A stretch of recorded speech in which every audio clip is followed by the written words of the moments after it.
I suppose that in some ways I'm at a disadvantage to address the question of how I feel connected to God, because coming from a Hasidic family and coming from a rabbinic Hasidic family, where there was so many instances, so many stories of clear, near miraculous occurrences, that I'm just, that's part of what I grew up into, and I got it in my mother's milk, right?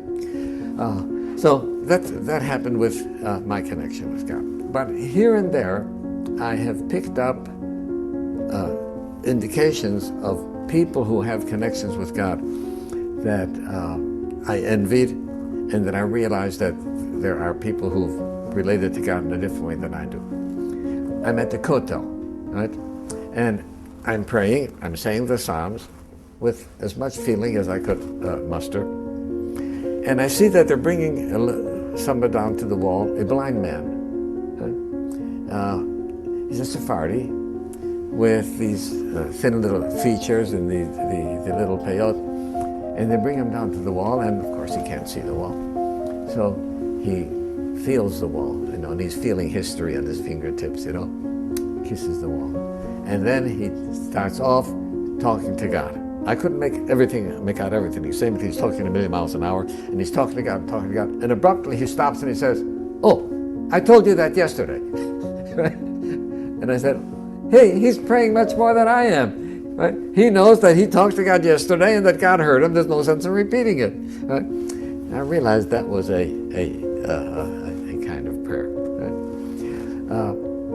There are times when I remember I was at one retreat where a woman said to me, "I walked past the services today and I saw you were praying."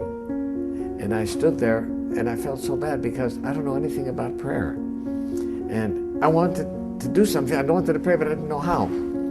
And I said, wait a minute, Bernice. The way you look at it is, I was praying and you were not praying, right? You want to look at it from God's perspective. God sees me coming into the synagogue and he says, oh, here comes Twerski again. What does he want this time? Every time he comes in, he says, "God, give me this, God, give me this, God, give me this." But then he looked at you and he says, "Look at my child Bernice. She's standing out there. She wants to get close to me. She doesn't know how." Right? Now tell me, whose prayer was better? My prayer that I verbalized, or your silent prayer? So there's things like this that happen that you begin to realize what kind of connection a person can have with God.